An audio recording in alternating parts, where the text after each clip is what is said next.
All right, good evening, everyone. Welcome to our special presentation, Black in the British Frame, with author Stephen Bourne. On the screen in front of you, you can see some of our coming events. This particular event is brought to you in collaboration with Black History Walks and the Sarah Parker Remond Centre at the University College London. For this presentation, we're going to take questions at the end. So after our guest has finished speaking, we'll take questions at the end. And we're going to use the chat function. So in this screen, you can see there's a chat box is outlined in red. And on your screen, you should also have a chat box. So the chat box function is where we'll take questions. So you type your questions in the chat box and we'll answer them at the end of the presentation. Just a word of warning, if there are any trolls, any rude or weird people in the chat box, they'll be kicked out. So if there's any rude, abusive or inappropriate language, that person will be eliminated immediately via electronic means. But let's move on. This is a bit about the Sarah Parker Remond Centre, because you might not have heard of it before. And basically, the centre comes out of student activism in 2019. So not 2020, not last year, when you had a number of protests around the world. This goes back to 2019, when you had a variety of different campaigns like, why is my curriculum white? Decolonize the curriculum, and other campaigns about the lack of diversity when it came to not just the curriculum at universities, but also the staff at universities. So it comes out of student-led demands and protests in the UK. And what they do is written down right there. They explore the impact of racism, scientific, metaphysical, and cultural. So they've done a massive amount of work in the short time they've been around. You can follow them on Facebook, Instagram, Twitter, etc. It's headed up by Professor Paul Gilroy, author of The Black Atlantic and Ain't No Black Union Jack, some classic books on Black history and Black politics. And they have a podcast, a regular podcast. So you can find the podcast on their website. You can also find some of our joint collaborative coming events listed there. So for example, there was a group called the Black Liberation Front, which is basically a Black power, Black activist group in this country back in the 1970s. And they were kind of lost to memory until some young people who part of the Young Historians Project actually got together, tracked them down and interviewed them, filmed them, and made a documentary about it. So they tracked down the surviving members of the BLF, filmed them, and the documentary can be seen online right now. And what we're going to do is on the 15th of June, you can watch the documentary online now in advance. And on the 15th of June, we're going to have the surviving members of the BLF and the young people who made the film interview them and talk to them and talk to us in effect. So it's going to be quite an interesting and unusual event. Then, of course, you've got the Sweat Up Risings coming up on the 16th of June, and we're linking that into US human rights abuses. And we have a talk, a virtual talk about the amazing Nubian Jack, a man who has put up 60 plaques to Black history across the country. So we'll be doing that on the 30th of June. Black History Walks, as it says there, runs walks, talks, and films on Black history in London every single month, all year long for the last it's actually going to be 15 years now, so for quite a long time. But every month of the year, there's something happening, be it a walk, a guided walk, or sometimes a road cruise, or a bus tour, or a talk, or a film. So there's 12 different walks you can choose from, north, east, south, west. They last about 2 hours each, and we show people all the amazing Black history that's in the streets and the architecture buildings, because there's lots of it there for you not to look for. I mentioned River Cruise. The next one's the 3rd of July, and we have a boat that goes up and down the River Thames. And while you're on the boat, we give you a narration as to the African Caribbean history on either side of the River Thames, and then also in the river itself. And we also have characters from history dressed up in period costume who also tell their story. So it's quite an unusual event.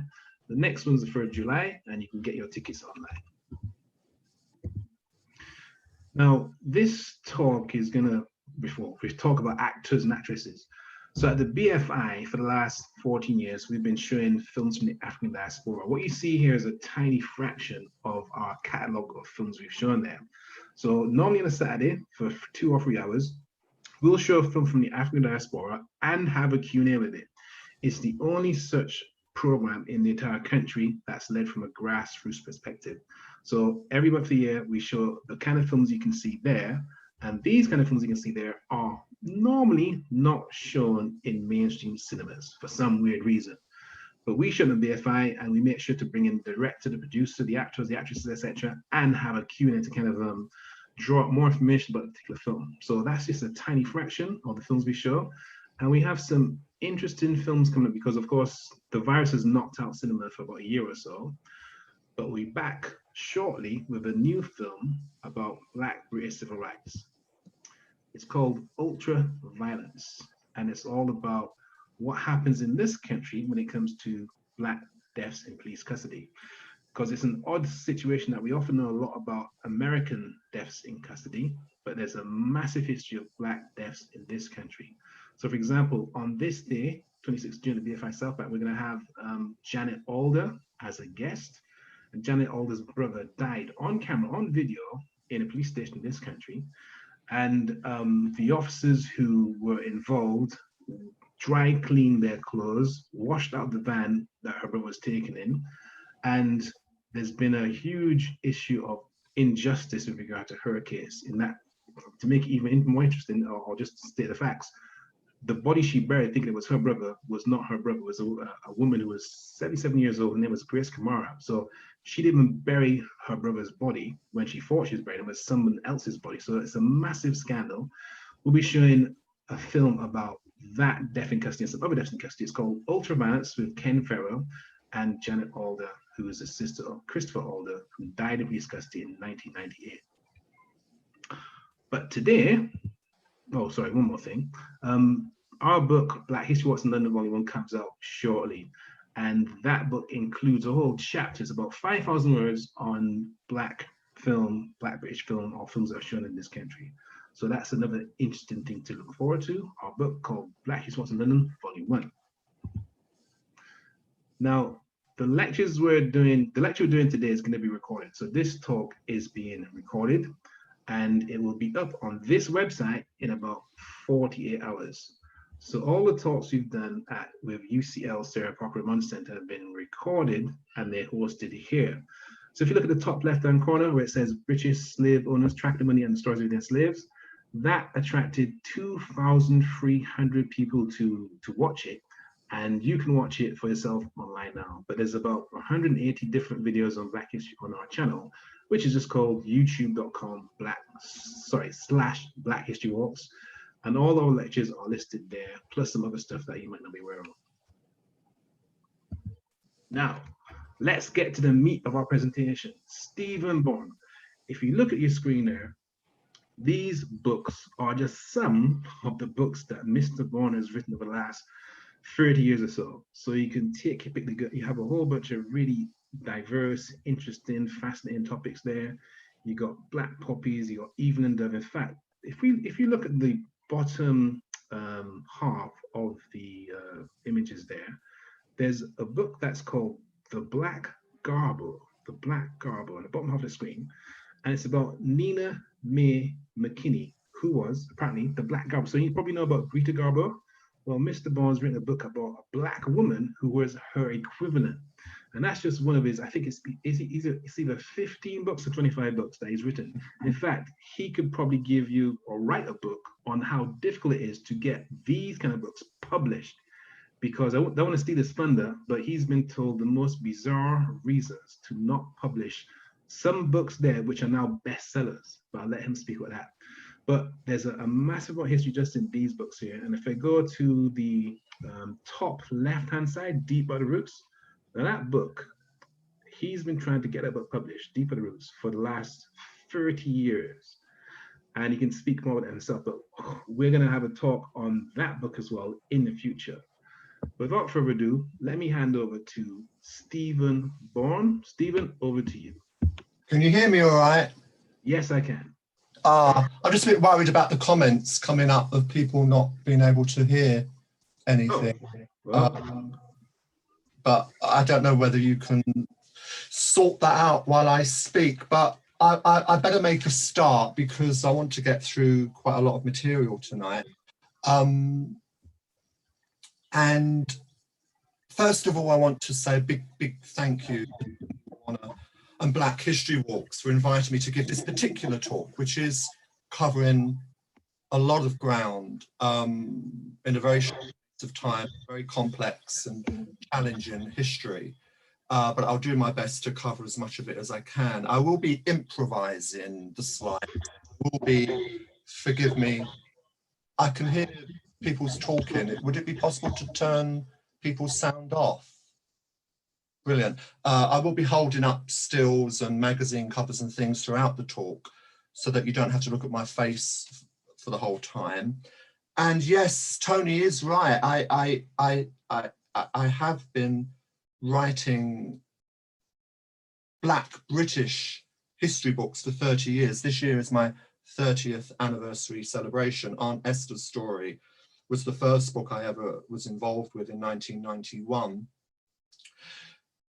You'll be pleased, those of you who are not from academic backgrounds will be pleased to know I'm not from an academic background myself. I don't consider myself academic, so there will be no words ending in ology.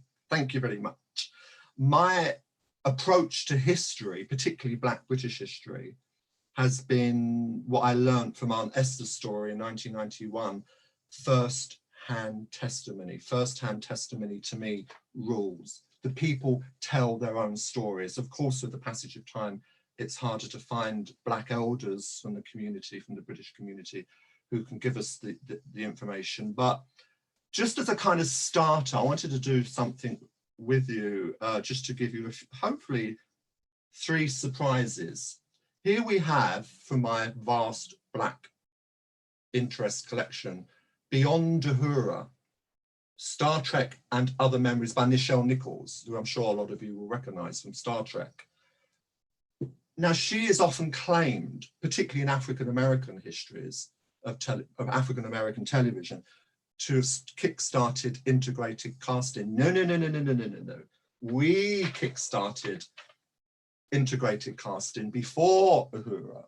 So there's Tommy Baptiste, who sadly died a couple of years ago, with Barbara Assoon in several episodes of Coronation Street in 1963. There isn't time to give you all the plots of all these appearances, but just to give you a flavor, 1964, Joan Hooley, a Jamaican actress who played an African doctor, not a nurse, a doctor, in a very popular soap opera called Emergency Ward 10.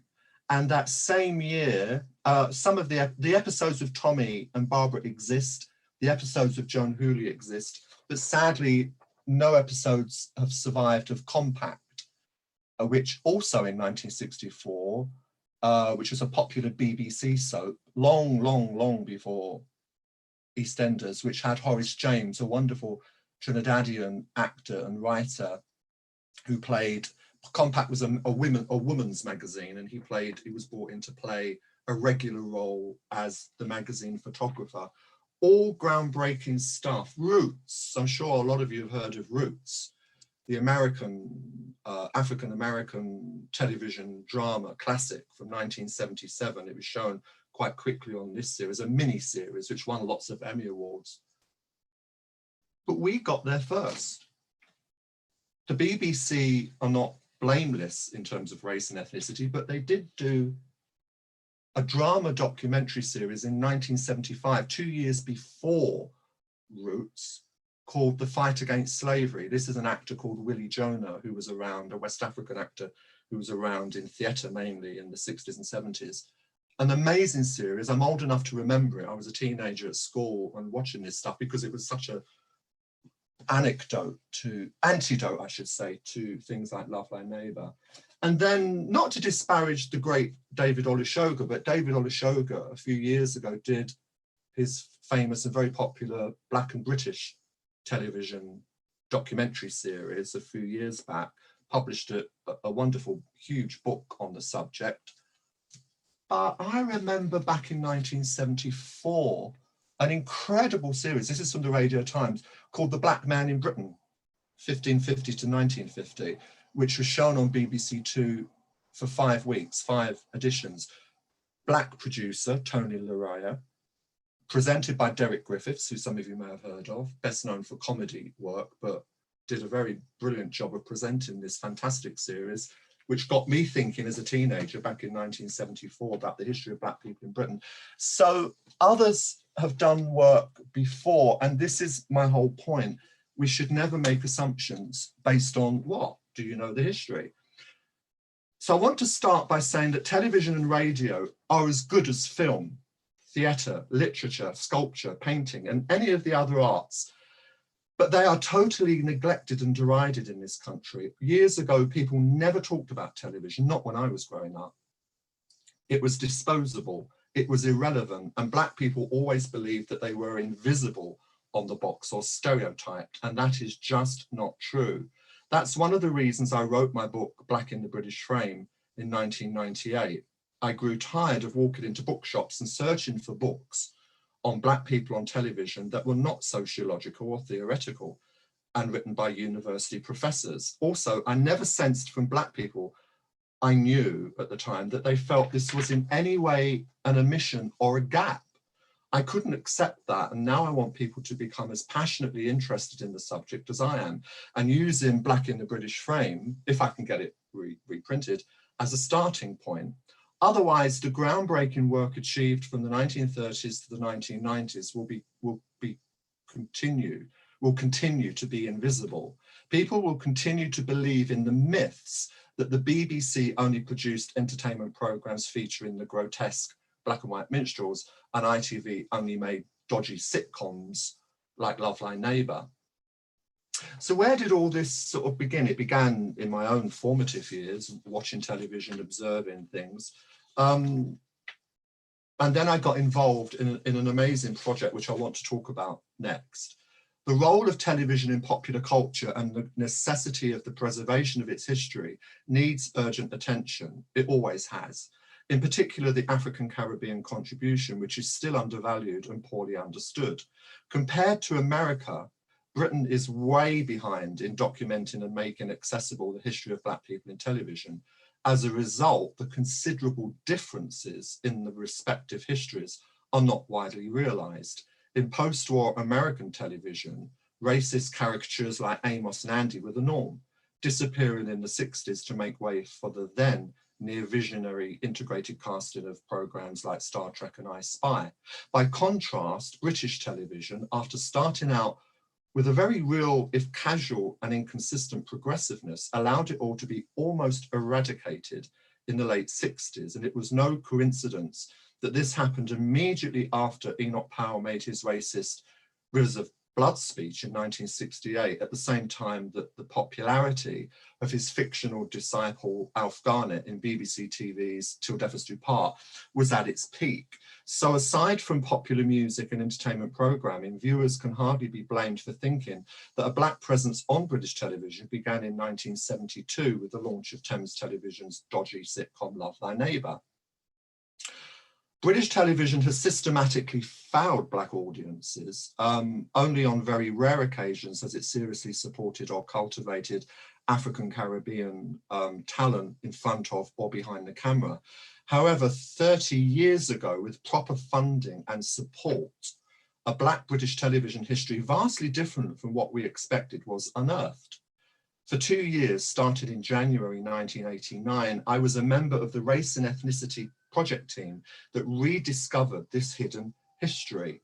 First, Michael Grade, the then controller of BBC One, and subsequently Will Wyatt, then BBC Television's deputy managing director, saw the potential of the research and part funded a long-term research programme with the British Film Institute.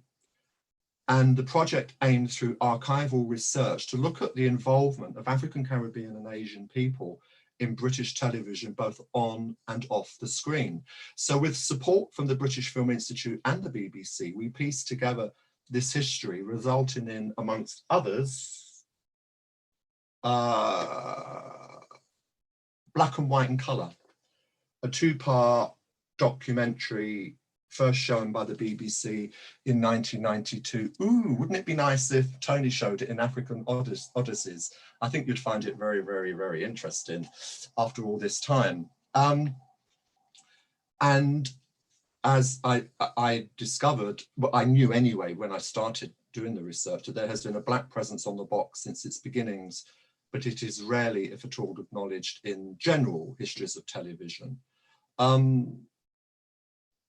Part of our remit was to index the TV and Radio Times, the listed magazines, and find every program we could find with on-screen and off-screen African, Caribbean and Asian presence, and then go into the television archives, which was an absolute joy for a television maniac like me, to try and locate and find any surviving programs. So the range and depth of programs that we found, especially from the 50s and 60s, was surprising. There were, because one has to understand that until the 1960s, television wasn't recordable. Very little television has been preserved from the time before the existence of videotape, which was the 1960s, for those of you who don't know. There were, it turned out, many more programs featuring Black people in the early years than we anticipated, and themes explored, this is in the 50s and 60s, included the breakdown of the British Empire, decolonization, the settlement of African Caribbean people in post-war Britain, and mixed marriages. Racism was hardly absent. For example, the BBC ran the Black and White Minstrel Show from 1958 to 1978, but it coexisted with the assignation of major roles to Black actors in television plays and series, such as Gordon Heath in Othello, Eartha Kitt in Mrs. Patterson, Cy Grant in Home of the Brave, and Lloyd Record in Hot Summer Night, all in the 1950s, and various other leading roles in the 1960s. Prominence was also given to quite a wide range of Black singers and entertainers, including Winifred Atwell, who was, I think, one of the first artists, Black or white, to have her own series on the BBC and then jump over to ITV. We only had 2 channels then until 1964, BBC and ITV, and then in 1964, BBC 2. But in most pre-1970s television programming, Black people were quite clearly spoken about and referred to rather than directly addressed. As I've already said, before the existence of videotape from the late 1960s, British television was transmitted live, and only a fraction of our television output from the early years has survived. At first, our expectations of finding programs were low. But due to the funding and support we received, we were able to unearth many fascinating dramas and documentaries which redefined our understanding of British television history. For instance, there were 2 compelling BBC documentaries, Jack Gould's memorable West Indians in 1963, with a commentary by the Bajan poet and writer George Lamming, and Philip Donnellan's poetic and quite brilliant The Colony, 1964, filmed on location in Birmingham's Black community. And Philip Donnellan was a very innovative white producer and director who believed in giving the camera over, a voice to minority groups, disaffected people, people outside of the mainstream. And this was being done at the BBC at the same time as Black and White Minstrels. Quite extraordinary. So with The Colony in 1964, he went into the Black community in Birmingham and let them speak for themselves, bus drivers, nurses, teachers, any Black person he found who was happy to go on camera and talk about their experiences as Black Brummies, if you like, or Black Britons at a time. You know, they talked positively and they talked about racism. It was a very brilliant, and still stands as a brilliant documentary. There was also Freedom Road, also in 1964, in which Cleo Lane and Cy Grant performed protest songs from slavery to civil rights. Quite extraordinary. Won a lot of international television awards.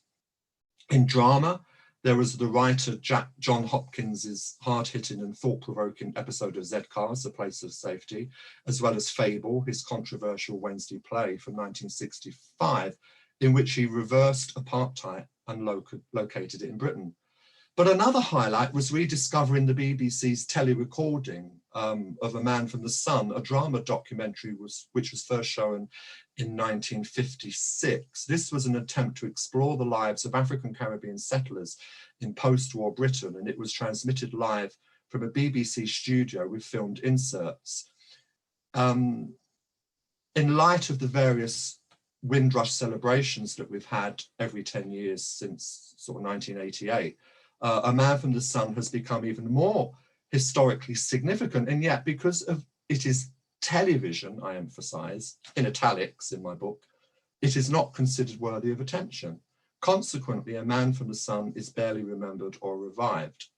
So with all this incredible archive material, and we'd also been going out and interviewing on audio cassettes various people that were involved in these productions, both behind and in front of the camera. So not just actors, but producers and writers and so on. In the summer of 1992, the results of our research was given a high profile by the British Film Institute and the BBC when BBC Two broadcast the two-part black and white and colour documentary directed by Isaac Julian. Now, Isaac Julian had never really worked in television, not in mainstream television. He was an independent black filmmaker from the Sankofa Black Film and Audio Collective from the 1980s. And so when, this is a very rare photograph that I've saved from the black and white and colour production. As you can see, there's Isaac with the glasses, and he insisted, quite rightly, when we did this filming in the summer of 1991, so that's 30 years ago this summer, on having an almost black crew. I say almost because clearly this guy is me. But you had like a black sound woman, Judy Hedman. You can't really see him, but Remy Adefarasin, the only black cameraman at the BBC. And he went on to do feature films like Elizabeth with Cate Blanchett. He was nominated for the BAFTA and possibly the Oscar. So it was an extraordinary experience when we not only had an almost entirely black crew, almost unheard of in British television, but we interviewed a whole range of people. And in the collection of interviews that was published by the BFI, the British Film Institute, in 1992 to coincide with the television documentaries, I could just read you a partial list of some of the people that we interviewed. Elizabeth Welch, who was a singer who was on pre-war television, Pearl Connor, Cy Grant, of course, Lloyd Record, Carmen Munro, Tommy Baptiste, Rudolph Walker, John Hopkins, who was white but had written some extraordinary groundbreaking plays, as I mentioned, in the 1960s, Joan Hooley, who was in Emergency Wall 10, Cleo Sylvester, Kenny Lynch, the great Norman Beaton, Horace Ove, Michael Abensitz, Trevor Phillips, Mike Phillips, Trix Worrell, who at that time was working on Desmond's on Channel 4, Judith Jacob, Paul J. Medford, Trevor Etienne, and finally Lenny Henry, which of course dates this book back 30 years because Lenny was then contemporary sort of on British television with his own series. So it's quite an extraordinary range of people. And it was also shown in a season of programs celebrating the contribution which African, Caribbean and Asian people have made to British television. And to coincide with the screenings, the BFI published a collection of interviews, which I've mentioned. And for the National Film Theatre, which is now known as BFI South Bank, I programmed the first ever Black British television retrospective, showcasing some of the many programs we had rediscovered.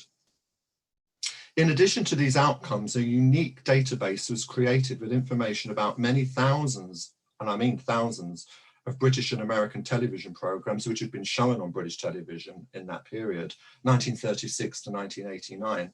The database was intended to provide a resource for scholarship and academic research about Black participation in British television, but researchers could have found every type of program from Amos and Andy to Z-Cars. However, it is not widely known that since I left the project in 1991, in spite of my attempts back then to make it accessible, the black and white in colour database has been collecting dust at the British Film Institute. In addition to the database, students and researchers are not aware of the many Black British television programmes the research team helped the BFI's National Film and Television Archive to acquire, all of which are available to view on their premises, but also more recently at the Mediatek at BFI South Bank. So if you wanted to access some of these programs, you just check out the Mediatek when it reopens at BFI South Bank. And in addition to the television programs, the National Film and Television Archive also holds the videotapes of the 40 plus unedited rushes, what they call in the television, the rushes, the unedited black and white and colour interviews, which were deposited in the archive, the British Film Institute, after we completed work on the documentary. But perhaps for me, on a personal level, the most interesting of the archive holdings, and one that, like A Man from the Sun, deserves greater recognition, is the Big Pride. Here is a photograph from this particular program. In the 1950s, and this is very important, the Guyanese writer Yang Carew and his Jamaican wife Sylvia Winter were part of an important generation of African Caribbean poets and novelists who lived and worked here. In 1961, they were commissioned to adapt their BBC radio drama, The University of Hunger, for ITV's Drama 61 series. It was based on events that happened in Guyana in 1958. So it's based on a true story and tells the story of three men, including those played by Johnny Secker and William Marshall, who break out of prison and try to escape not only from their past, but the harsh reality of their lives. So bearing in mind, this is 1961, there were only two channels, BBC and ITV, so this was given a prime slot, 9 o'clock in the evening. However, the recording that was made of this compelling drama, which they retitled The Big Pride, remained forgotten until I persuaded, with great difficulty, the National Film and Television Archive to acquire the damaged negative, which I had rediscovered, just the negative only, to restore it and make a new viewing copy. It took 6 years to achieve that goal, but I'm bloody minded and never gave up. Very few examples of the early plays of African Caribbean writers have survived in our television archives, and among those lost forever are three by the Trinidadian Errol John, Moon on a Rainbow Shore, which was based on his Royal Court stage play, which he adapted for television in 1960, lost forever. It was probably never even recorded, I don't know. The Dawn for the BBC in 1963 and The Exiles for the BBC in 1969. I've read the scripts I've read the script of The Exiles, which the BBC did keep. They didn't keep the play, a recording, and it's absolutely brilliant, really brilliant stuff. I acknowledge that the restoration and preservation of our television heritage is a difficult and costly business, but I know that if I had focused on a cult television program or a cult classic, I would have attracted immediate attention and support. If I had rediscovered a lost episode or even a fragment of Doctor Who, I would have become a national hero, ! So I knew how important it was to encourage the National Film and Television Archive / BFI to save and preserve the Big Pride, even though it took me 6 years to persuade them. And consequently, in June 1997, 36 years after its first transmission, this hour-long television play, which to their credit had been restored by the BFI, was shown again to a packed cinema at the museum, what was then the Museum of the Moving Image. And this included its producer, Herbert Wise, who was still alive then, several surviving cast members such as Nadia Cattouse and Tommy Eitel. And on the very day of the transmission, Yang Carew flew in from America just in the nick of time. So I introduced him to the audience, to their amazement, I've actually written down here, to the surprise and delight of the audience. And he was absolutely thrilled that his television drama from 1961 had survived and was being shown again. So triumphs like this have made the struggle worthwhile. Meeting Yang Carew and participating with him in the revival of his forgotten television play in 1997 has been, without doubt, one of the highlights of my life. But it is an absolute disgrace, that the no, I'm not saying sorry. I'll say this again. It is an absolute disgrace that the BFI and the National Film and Television Archive have failed to acknowledge and promote the existence of a unique resource of Black British history, i.e. the database particularly, even though some of the programs can now be seen in their Mediatek. Needless to say, I have found my own methods of promoting it, albeit on a small scale. Well, that was then when I wrote this. I actually wrote all this in 1998, believe it or not, but it's very apt for 2020. 21. But actually, Tony, thanks to Tony Warner, this is the first opportunity I've had in years to talk about this subject and do a presentation. I'm going to just flick through some of my own private archive. There isn't time to do everything, but before I get to my conclusion, which, let me just find it so I don't lose my thread. There it is. Here I am again.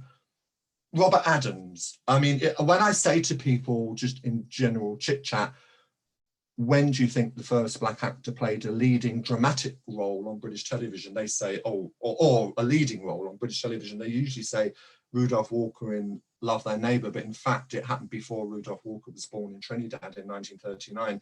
In 1938, in pre-war television, 1938, a Guyanese actor called Robert Adams played the Emperor Jones in a live transmission on BBC television. He then, after the war, during the war, BBC television was abandoned for the because of the war. 1946, as soon as BBC television comes back, Robert Adams is invited back. Look at that camera, isn't that amazing? And those cameras in those days were nailed to the floor. They could only zoom in and out. They couldn't go like that or move around. They were static. I actually interviewed an actress who was in this production, Pauline. She played Robert's sister. And that's Robert Adams and Joyce Heron in a story, a controversial story of a mixed marriage, Eugene O'Neill's All God's Children Got Wings, which Paul Robeson had done with Flora Robson on the London stage in 1933. So that was quite a breakthrough. The following year, Robert Adams comes back to the BBC again to play a Shakespearean role, the Prince of Morocco, in The Merchant of Venice. This is, look at that old BBC camera again, zooming in, zooming out. It must have been amazing for the few people that could afford television in those days, because television was an expensive commodity in its early days. You had to be rich, wealthy and affluent, and it only reached the London area, and I think until 1949. 1955, I love this, Gordon Heath and Rosemary Harris in Othello. That transmission was tele-recorded. I have seen it recently. Absolutely brilliant production. Not only is Gordon Heath fantastic, he was, in his private life, gay. He was an African American, moved to Paris, which had a much more welcoming climate for gay couples, with his American, sorry, not American, his partner, his gay partner, and they opened a popular nightclub, but in Paris called Le Bee, which they ran for many years. But Gordon continued his acting career in France and Britain, and came here in 1950. Actually, had played Othello on an Arts Council tour for Kenneth Tynan in 1950. And then you can read all about his Othello in my new book, Deep Are the Roots, which Tony mentioned earlier. That's coming out in October.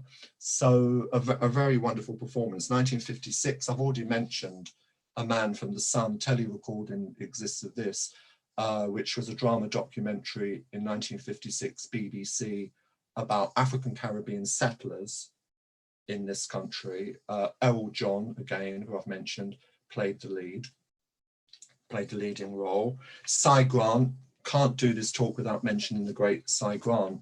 And that's him on the cover of the Radio Times in 1957, in the Tonight series, which was on 5 nights a week, a live transmission, a magazine type topical program, news type program. And he would sing the news every night in Calypso, and he had to work on that every day for this live transmission. But he was also a great actor, played Othello on rediffusion, ITV, in 1960 for schools television with Judi Dench as Desdemona, but sadly that was never recorded. So he had a very varied career. Eartha Kitt on the cover of the Radio Times for the second time. This is in 1962, but she had previously appeared on the cover in 1956. She played several leading roles on BBC television, dramatic roles. Going back to 1964, an intriguing year. I mentioned Freedom Road, which Cleo Lane and, can you see that? Cleo Lane and Cy Grant were in that production, which was as I say, songs of what they called the word Negro then, songs of Negro protests. That was the title of the program. And it was so successful, as I said earlier, it won so many awards that they went into a studio and recorded the soundtrack, the songs from slavery to civil rights.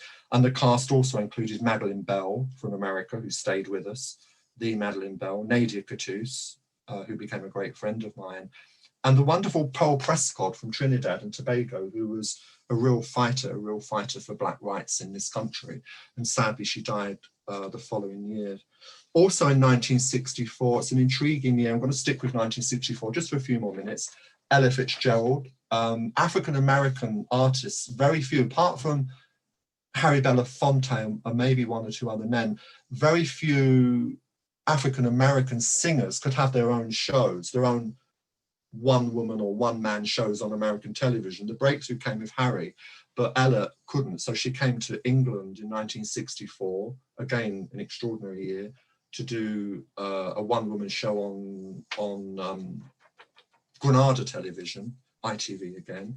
Lena Horne did the same that year. She couldn't get her own show sponsored on American television, so she came to England to do her own show. And here's that extraordinary Z-Cars episode I mentioned, which really tackled racism head on, with Johnny Secker as a victim of racism, who and it exposed, this is Z-Cars, this was like the Bill of the 1960s, but it exposed racist attitudes in the police. It was brave enough. Television drama was extraordinary then. I could go on all night about that kind of thing. And then finally, at the end of the year, Millie, who died quite recently, sadly, with Ron Moody, in a wonderful original television musical called The Rise and Fall of Nellie Brown, which you can now view on BFI Player, if you look it up, The Rise and Fall of Nellie Brown, an original musical with lots of songs. Millie played a young Jamaican girl from Liverpool who travels down to London with Ron Moody to search for her lost cousin, who was played by Elizabeth Welch. And then, as I mentioned earlier, you had Fable, which reversed apartheid and located it in England so that Black people were in charge of white people. Very controversial, as you can imagine. That's Eileen Atkins and a very young Rudolph Walker as a police officer. That was done on the Wednesday Play series in 1965. I'm moving on quickly to 1966. The Dark Disciples, that was a stage production by the then Black theatre company, the Negro Theatre Workshop, which gave a start to lots of actors that we now know: Carmen Monroe, Cleo Sylvester, Rudolph Walker. They all got their start, Nina Baden-Semper, in this production, which the BBC televised. And there you have on BBC television in 1966, George Brown as Jesus Christ on the cross. But there were also, although I said to Tony I would concentrate mainly on actors, I do want to mention that all these programs I mentioned were against the rule. They were exceptions to the rule. The norm wasn't that. There were programs that we would now call racist or problematic. But there was, again, on the cover of the Radio Times with Maria Callas and a cookery program, a documentary program, which is quite amazing for its time. This is 1968. This is just after Enoch Powell's Rivers of Blood speech and the assassination of Martin Luther King in America. And this was a Man Alive documentary program called They Went Back, about Caribbean settlers in England who didn't like it here and decided to go back to the Caribbean where they'd come from because they didn't feel welcome in this country. And the BBC were doing this stuff alongside the Black and White Minstrels. It's very, very strange. 1973, I'm coming to the end now of this section. I must shout out for, don't have any images from it, Full House. Full House was an art series that the BBC Two did in 1973. And in February 73, they did a special edition featuring the work of West Indian artists, writers, musicians, and filmmakers. So you have, for example, Althea McNeish, the artist. Her paintings were on display in the television studio. You had Horace Ovey directed a short film called The Coleherne, a pub in Earl's Court, which every Sunday lunchtime turns Caribbean. Bakerloo Lion, an original short play by Mustafa Matura with a partially black cast, and a wonderful section on poetry with Evan Jones, Yvonne Brewster, Jamal Ali, John LaRose, who was also a consultant on the programme, Samuel Selvon, and Andrew Salke, Linton Kwesi Johnson, and T-Bone Wilson. I mean, again, please, it does exist. Can we show this? Can we get Black Odysseys to show this, African Odysseys to show this? And then we, in the 70s, set against these awful, dodgy sitcoms, which I don't particularly want to talk about. It's bad enough having to watch them at the time. There were breakthroughs for Black writers like Michael Abentsetz, who wrote a wonderful drama called Black Christmas for Carmen Munro and Norman Beaton in 1977. It's one of my favourite television dramas. And well, it's a drama comedy. It's quite brilliant. And that led to Michael Abentsetz writing the series Empire Road, which made the cover of the Radio Times with Wayne Larrier, the great Norman Beaton, and the great Corin Skinner Carter. Corin is one of my favourite actors. I shouldn't say that because I have friends. I made friends with a lot of actresses, and I shouldn't say I have favourites. But I absolutely adore her work, Corin Skinner Carter, and that was Empire Road in 78, 79 that sadly the BBC axed. So they are, for me, some of the many landmarks. But I want to conclude by saying that the BBC, going back to the BBC, it will be their centenary in 2022. So in 1922, they launched their radio service. 1936, television came. And I've tried to get on the inside with the BBC and say, look, you've got a lot to be proud of, a lot to big up in the Black community to show that it wasn't all about absences and racism. There was some fantastic work done. And one of the things I learned from interviewing the Black elders, the actors from that early generation, was how proud they were of being part of the Z-Cars episode, the Fable, the Emergency Ward 10, whatever it was, when they were given good roles, Empire Road, Black Christmas, whatever it may be, they were proud of those opportunities, particularly when it involved a Black writer or a Black director like Horace O'Ray, who was probably one of the very few Black directors. So we need to petition the BBC to acknowledge this fantastic resource, but the BFI as well, because the BFI are the gatekeepers of this. I'm not the gatekeeper. They have the programs in their archive. We want to see them again and reassess them. And also Black in the British Frame.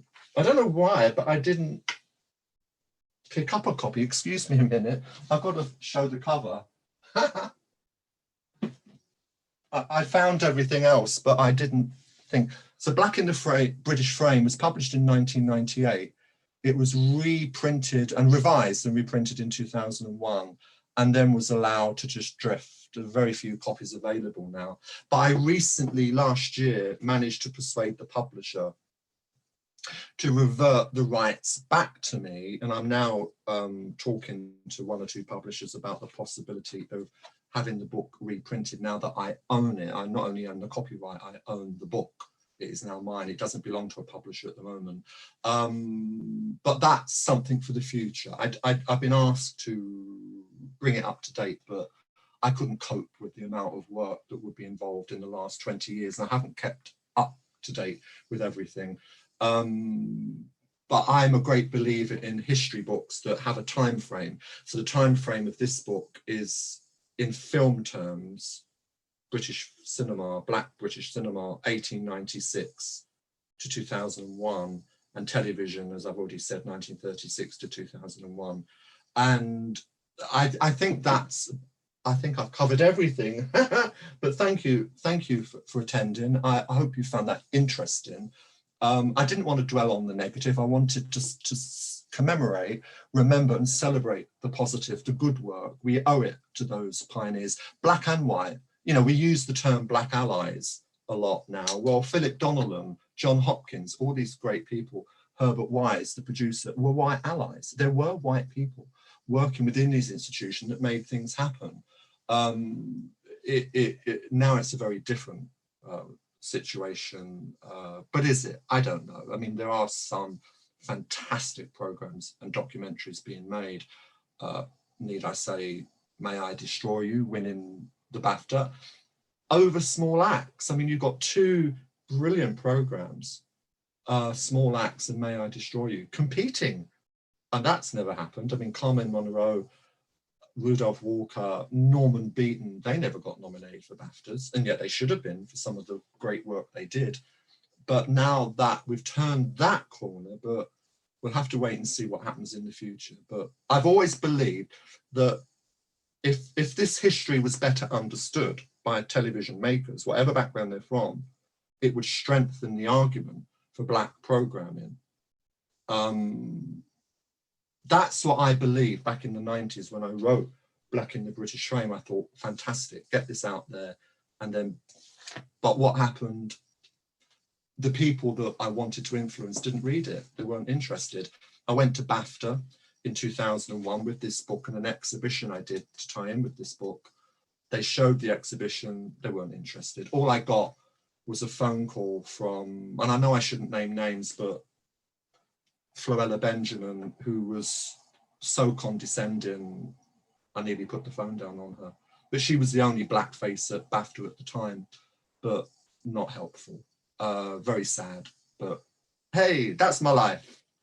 Over to you.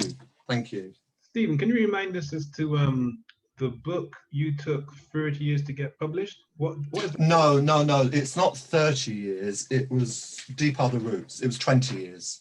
I did this research. Deep Are the Roots, as Tony has mentioned, is my next book out in October by the History Press. It's on Amazon already. It's going to be in hardback. It's going to have a dust jacket. Only my second dust jacket in 30 years of writing books. Isn't that amazing? A dust jacket that I can take off and put back on again. And it's called Deep Are the Roots, Trailblazers Who Changed Black British Theatre. Has a very precise time frame, 1825 to 1975. I haven't gone beyond 1975, but you will find it rich with amazing stories of courage and persistence and breakthroughs. And if anyone, I wonder if anyone can name the actress on the cover. I haven't been able to, I mean, I've asked this question several times of family and friends, and they haven't yet got it. So when we do the Q&A, maybe someone, if they know, but if you already know, don't spoil it. So with the Q&A, Tony, is that silent? I don't hear the people talk back to me. No, you won't hear them because they're going to type the question to chat. Ah, right, okay, and then you read them out to me. Yeah, indeed. I can give you some Thank you. information about previous programs from the 60s, 70s that are going to be shown. So you mentioned the documentary by Tony Larrier, the 5-part episode one. Yeah, he was a producer on that series. Right. Don't really know much about him, to be honest. We've tracked it down. So right now, someone has actually tracked down one of the original copies, and we're kind of looking at it to hopefully show it in the next 6 months or so. So that one's on the cards. Good. The Black Man in Britain. That one, yeah, exactly. We've also tracked down some episodes of the Bandung File with Darkest How. Oh, that was much later. That's Channel 4. Yeah, and we'll be showing some of those shortly. So there's some stuff that's kind of going on in the background, but let's take some questions from, in fact, let me just, there's lots of conversation in the chat box. Simon says, fascinating as ever, Stephen. 75th anniversary this month for Berto Pasuca's Ballet Negres TV appearance on the BBC in 1946. Yeah. There's a chapter about Berto in the new theatre book. It was a black theatre company, ballet company, and the BBC televised their performance on BBC television in June. I think it was June 1946. Professor John says, thank you immensely, Stephen. We must really mobilize to get the BFI to make some of this excellent stuff available, especially in the Odyssey series. That's from Professor John. Vicky says there should be a permanent exhibition to inspire us all. Yes, it is. Sorry, those people asked about recording. It is being recorded. It'll be on our website in about 40 hours or so. And there was something else that, hold on. Well, the exhibition that I did on Black in the British Frame in 2001 to help the promote the second edition is now in the Black Cultural Archive in storage. It is available to hire. I don't have ownership of it, unfortunately, but I couldn't keep it because it was big panels. But it only covered the period in British television, film and television up to 2001. But it's a beautiful exhibition. It was done on panels. I mean, I managed to raise funding for it at the time, and it was shown around, as I say, it was shown at the Peckham Library. It was shown at BAFTA. It was shown at various places. But it's very hard to get people interested. Judy asks, can you remind us of the name of the program where apartheid was reversed? I think it was Fable, was it? Fable. It was shown in a remarkable BBC television drama series, anthology series called The Wednesday Play. Wednesday Play was groundbreaking, famous for Ken Loach's Cathy Come Home and all that kind of cutting edge drama. And so Fable was shown in 1965 and does exist. A lot of the programs I've talked about today do exist, which is fantastic. Gordon Heath, Heath, he played Othello, had moved to Paris already, but crossed over from France to England to do film and television and stage work. Yeah, a couple of people are asking you, Stephen, could you get an intern or a student to do the extra work for you for Black and British Frame? Is that something you would consider? No, I mean, it's a fabulous idea, but I'd have to give some thought to that.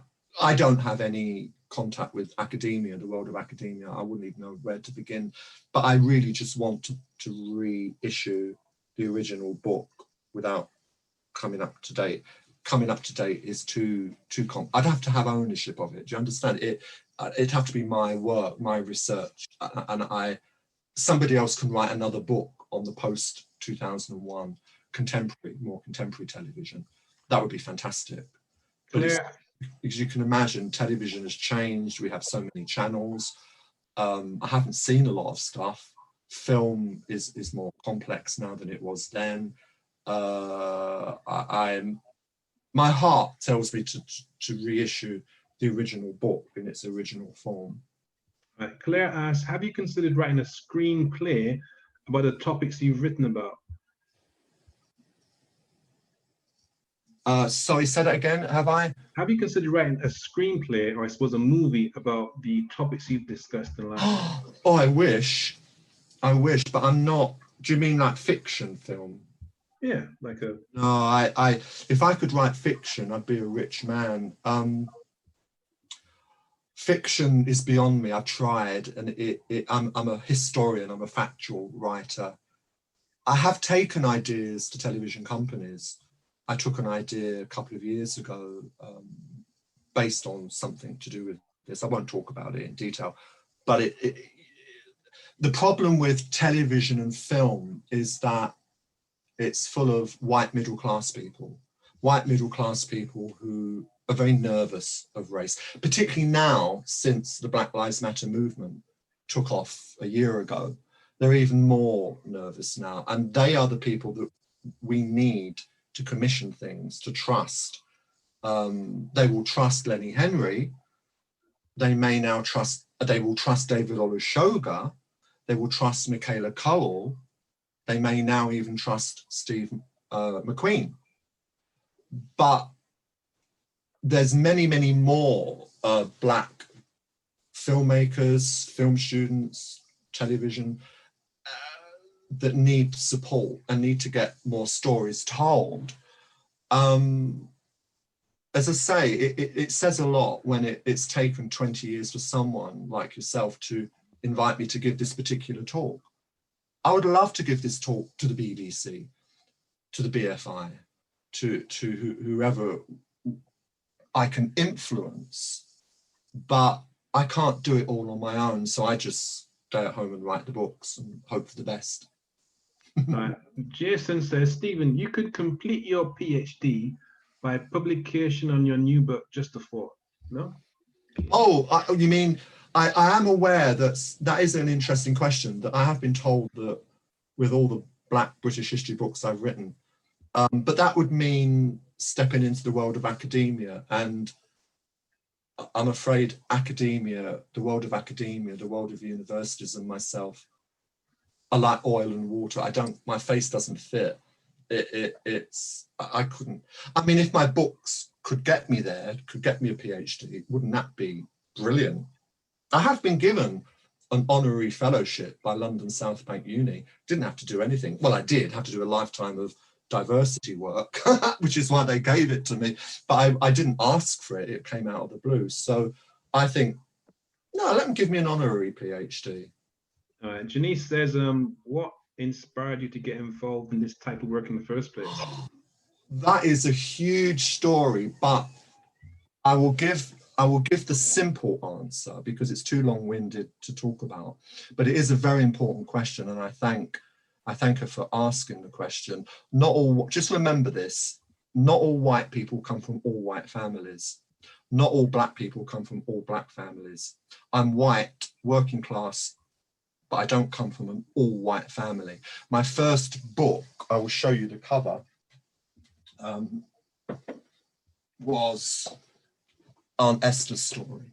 And Aunt Esther was a Black Londoner, or I should say now mixed race Londoner, Black father, Guyanese, and an English mother. And she was born in London into a working class family in a working class community in 1912.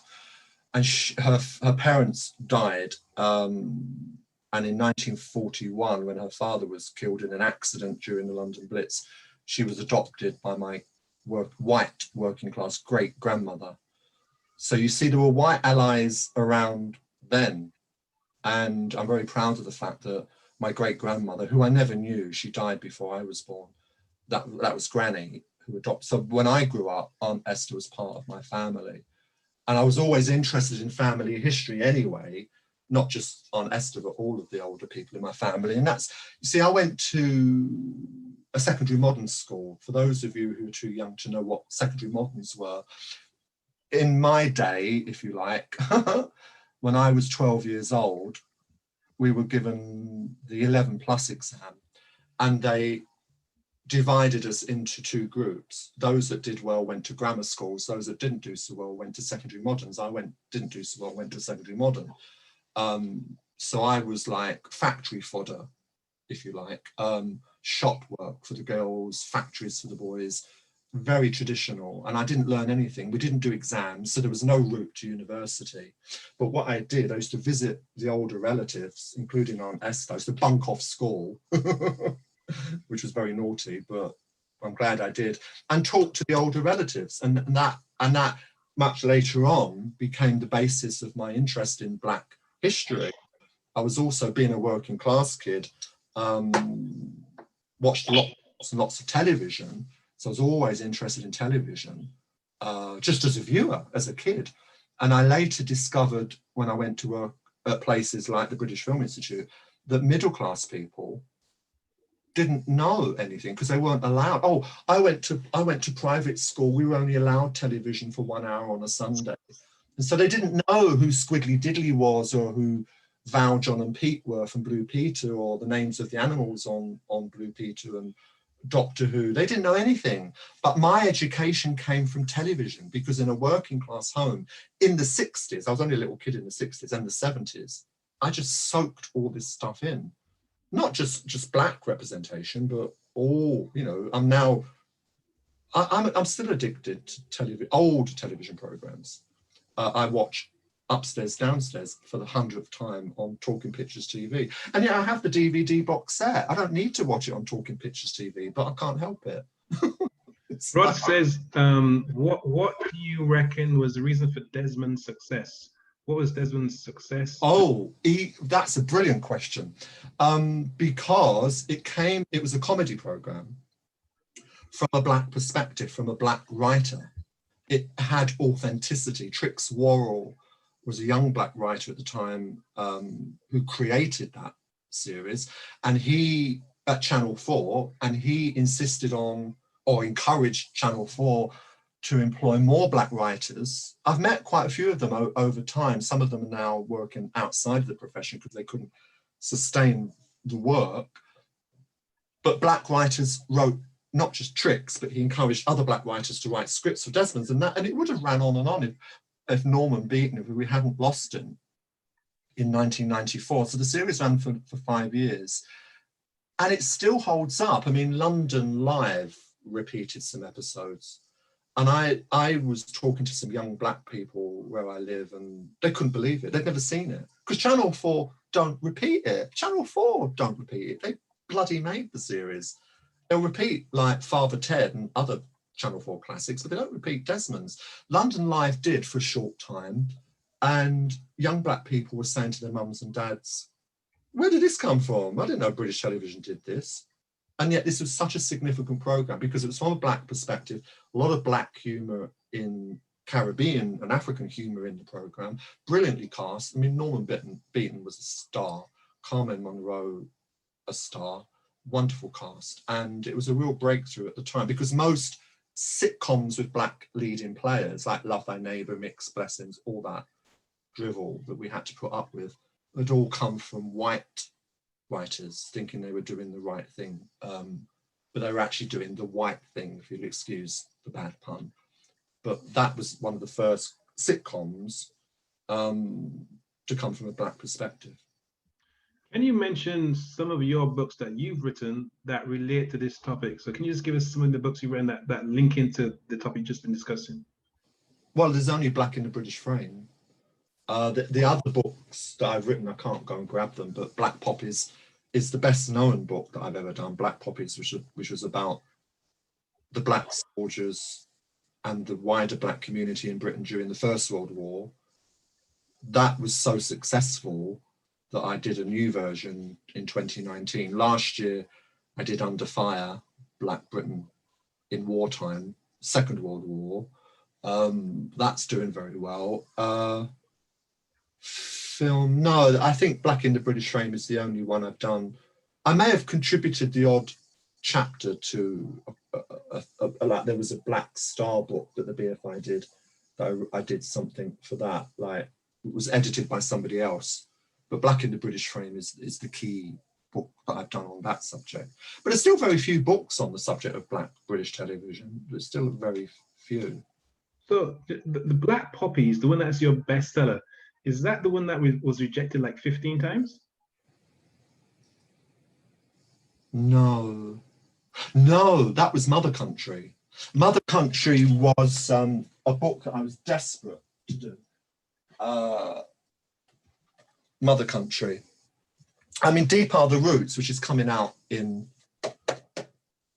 October, was rejected 18 times, but Mother Country was the one from 2001, when the new version of Black in the British Frame was published, until 2010, when Mother Country, Britain's Black community on the home front, now more or less out of print, but I recommend the new version of this, which is Under Fire.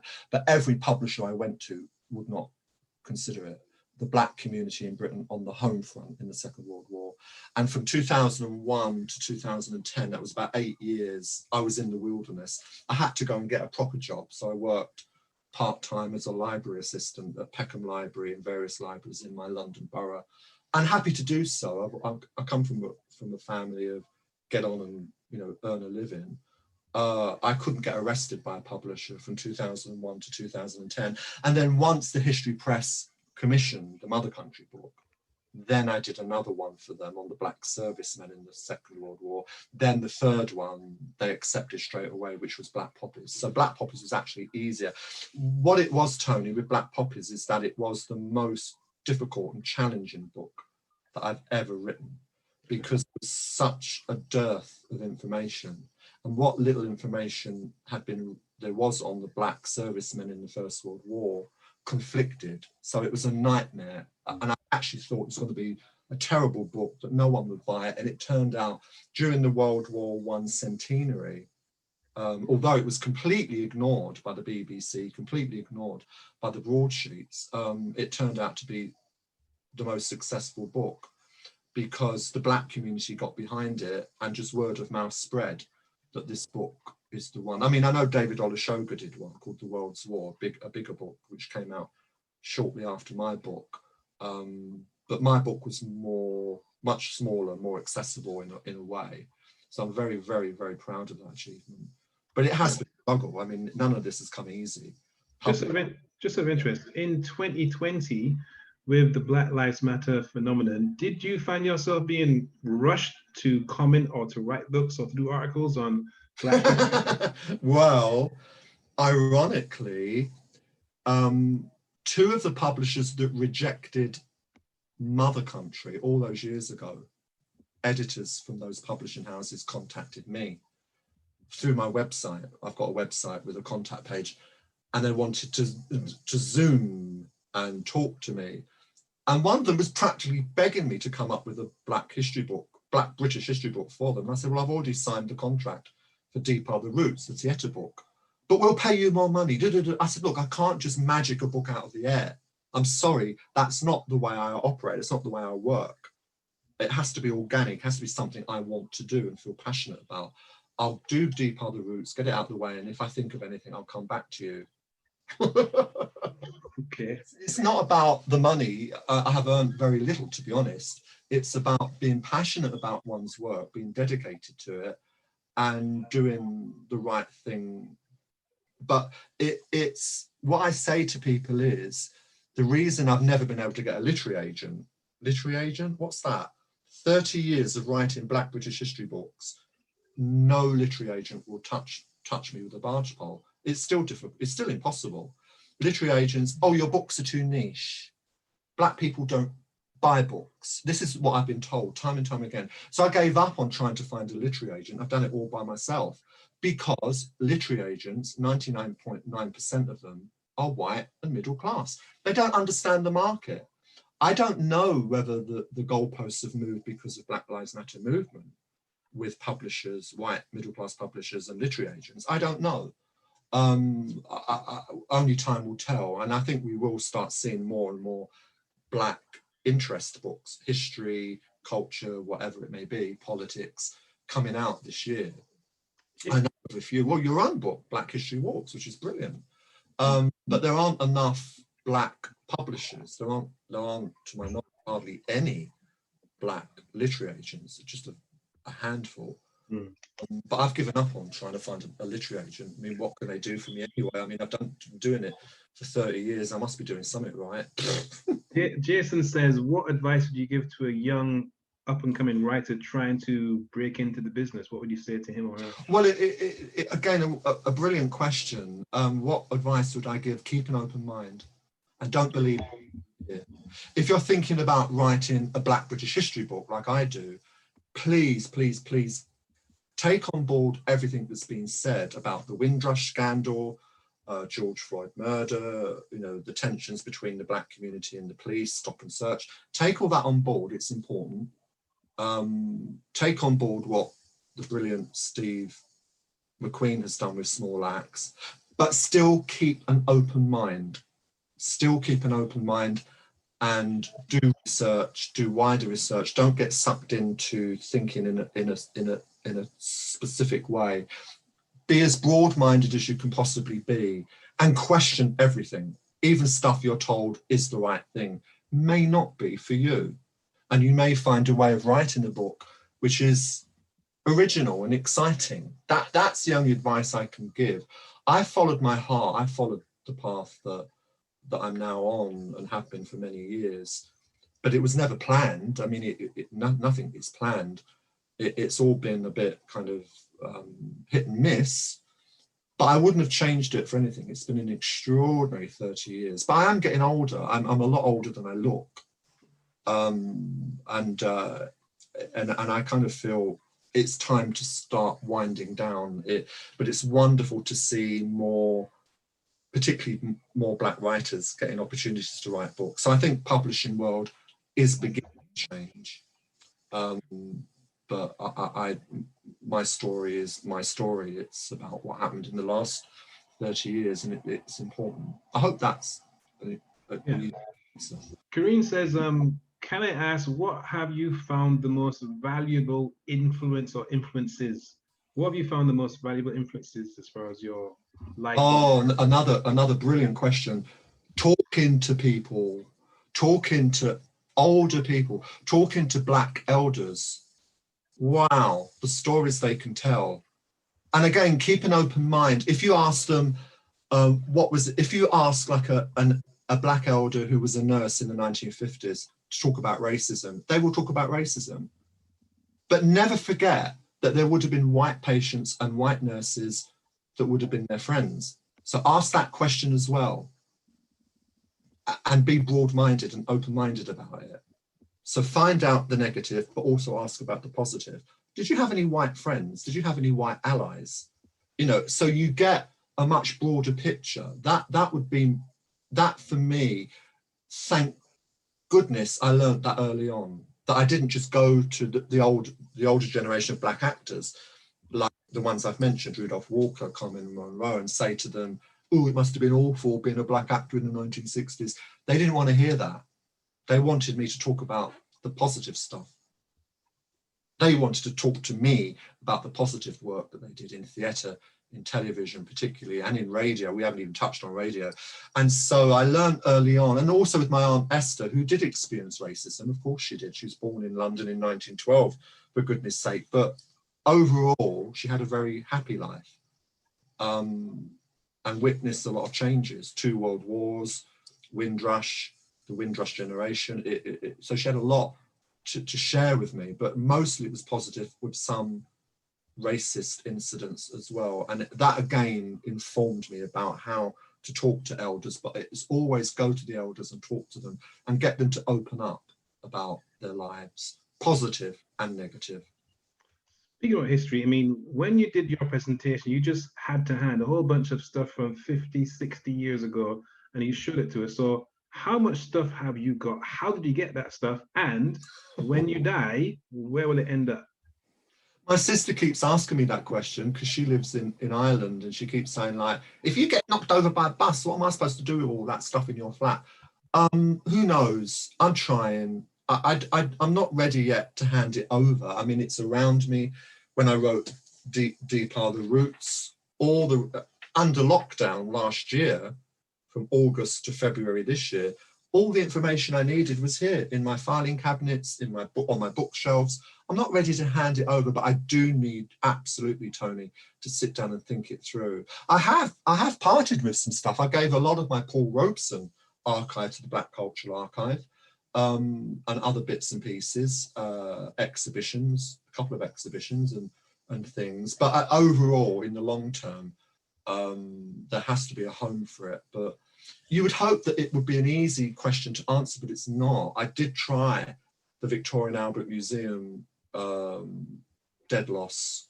I don't know of any university library that would take it. I've tried a few, not interested.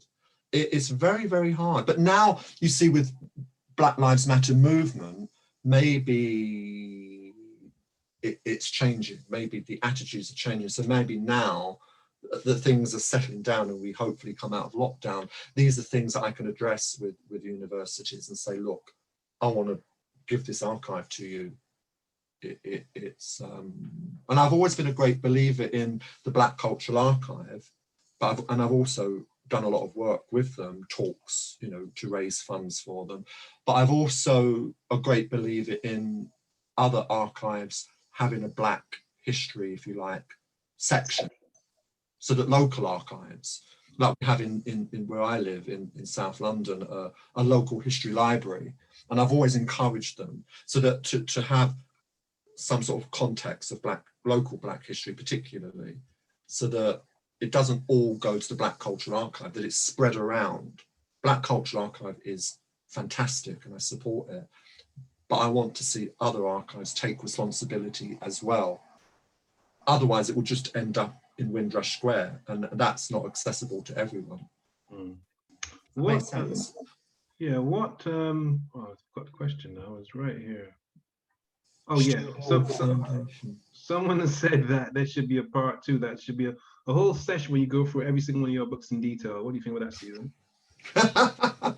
Go through everything. I would love to. I mean, it's mainly the Black Poppies talk that I get to do for Black History Month. But yeah, it's up to you. It's up to you in the future. I mean, I'd love to come back and do the Deep Are the Roots talk when that's published in October. But I don't want to hog your screen. Plenty of room. If people are interested, then that's fantastic. You know, I'd love. I'll come back with a drop of a hat. I'll come back. Right. Question from Tom. He says, hold on a second, it's just disappeared now. He says, oh, really insightful talk, Stephen. Thanks. Do you know how we can get the BBC, ITV, and Channel 4 to repeat or make available some of these fascinating older programs you talked about, ideally with someone who is informed introducing them?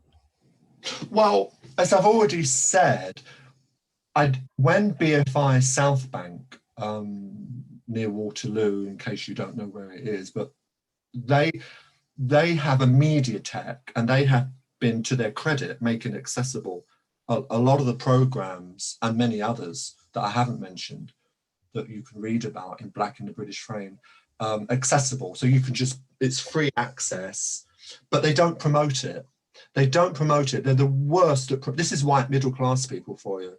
They do it, they make it accessible, then they don't promote it. They don't get off their bums and promote it. So people out in the real world know that this stuff is available. It's not my job. They don't pay me to go out and promote it, but I'm happy to mention it because I was partly responsible for some of this archive being archived in the first place. But it does tick me off, the organisations that do go, and they're also on the BFI player on the internet. If you go to BFI player and go to Black, I think it's called Black Britain, there's a whole, you would know, Tony, and that I would recommend, because they have been adding some of the British television programmes that I have talked about this evening. And so there are more television programmes and films available to view. But I think also, you're right, it would be fantastic to show The Colony, for example. If you could get that out of the BFI and show it in African Odysseys, and I'd be happy to come along. And but more importantly, Black and White and Colour, the 2-part documentary, if you could show that, I'll be there in the front row. The BFI did show it a few years ago, but they showed it on like Christmas when no one goes to the BFI South Bank, and it wasn't as well attended as I'd hoped. But I did sit with Carmen Monroe and Cleo Sylvester, who I interviewed in the programme. And it was so moving to sit with those 2 actresses and watch this television documentary that we were all part of back in 1992. But well worth, I would highly recommend. I don't think Black and White and Colour, the documentary, the Isaac Julian documentary, is available in the Mediatek, but you can borrow it from the archive and screen it. So I've made a note of The Colony, which I've seen, and Black and White and Colour as well, which I've also seen, to put them onto in the future AO program. Where can people pre-order Deep Are the Roots? And can you the website, please? Yes, a friend of mine has pre-ordered Deep Are the Roots from Amazon. It's a hardback and it's £18.99, which is a little bit more expensive than the books I usually write, which are all paperback. But as I say, it's a hardback dust cover, and it's £18.99, published on the 7th of October. But the only place I've seen it so far is Amazon, but I think there may be other bookshops that you can pre-order it from. But definitely people have been pre-ordering it from Amazon, but it will be available. You can read a little bit about it on Amazon. And what is your website, please, Stephen? www.Stephen with a PH, Stephen Bourne, BOURNE.co.uk. And also there's a Wikipedia page, which is accurate, because I'm made sure it was. A lot of stuff on Wikipedia. I'm forever changing things, particularly to do with Black British history, like correcting things, I should say. Wikipedia is not the greatest for accuracy, but my Wikipedia page is, because I check it ever so often and make sure that it's up to date and accurate. But the website is also, the website has all my books, well, most of my books on it, and you can click on each one of them and it tells you where you can buy them if that's what you desire. Right, got a question from Karen, and they say, could you speculate or give insight to any media and topics that could have been covered in an updated version of Black in the British Frame? Subjects that could have been covered that haven't been covered. Yeah, I think that's what they're asking. Oh, that's a tough one to answer off the top of my head. Supposed to be digital TV. I can't think of anything off the top of my head. I'd have to think about that one. Yeah. All right, cool. We got sorry, and that stumped me. So we're gonna. I'm sure there were lots of things that I could have put in the book and didn't. Yeah. Cool. So we're gonna wind up shortly. So thank you. I'd like to say, Stephen. So first of all, we're gonna have you back for either a repeat of this event, and definitely to look at Deep Other Roots. That's a definite. We're gonna have probably 2 months interview in the next 6 months. I'd love to do Deep Other Roots. And I just want to say a big thank you to you again, and a big thank you to everyone who joined in, the participants that I didn't see, but I'm aware that they've been with us and taking notice. You had a decent crowd and people were taking notes. Yeah, yeah. Well, it'd be interesting. So this will be available on YouTube or your website? Yeah, it'll be on the YouTube Black History Watch channel. Also be on the U.C.L. Sarah Parker Remond channel. Oh, fantastic. So you will make me famous. All right, so that's it from us. Thank you for attending. Thank you to Stephen Bourne. No, thank you. I've really enjoyed it. It's a wonderful, rich subject, and I've really enjoyed sharing all these amazing people's stories with you. Thank you. And we have several other events like this coming up. Just check out the website, blackhistorywatch.co.uk. You've got 3 minutes before we switch this off, so you can chat to each other for about 3 minutes, then we're going to switch it off. But thank you very much. Goodbye for now. Thank you.